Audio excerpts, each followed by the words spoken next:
After bouncing back from recession, Hong Kong is now facing the threat of inflation linked to rising property prices. Citizens and politicians have been speaking out against the high cost of living in Hong Kong. In his budget speech on Tuesday, Financial Secretary Zhang Cang introduced measures to tackle the problem.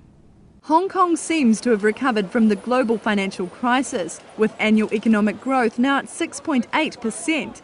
But the cost of living is rising in Hong Kong, mostly due to rising property prices. Since 2009, they have gone up by 60% and are expected to rise still further.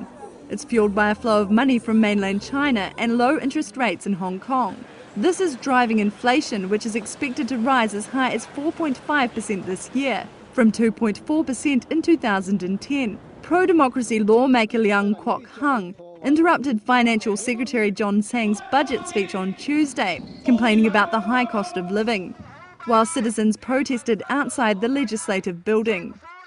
Right now, Hong Kong people are spending half their salary on their mortgages.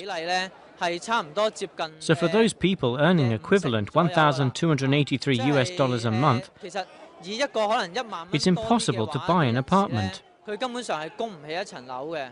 Yet the government is conscious of the problem, despite being keen to play it down. Overall inflation in 2010 was 2.4%. Discounting the various one-off government measures, the underlying rate of inflation for the year was 1.7%. This was relatively mild when measured against our economic growth of 6.8%.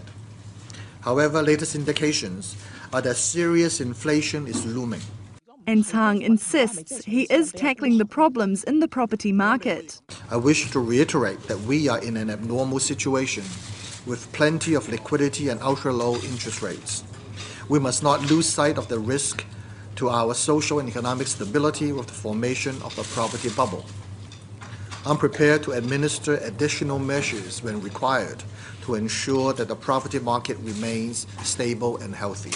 Measures in this year's budget include increasing the land supply for residential use to provide 10 to 20,000 extra apartments this year, and issuing 10 billion Hong Kong dollars worth of inflation-linked bonds to ease property prices.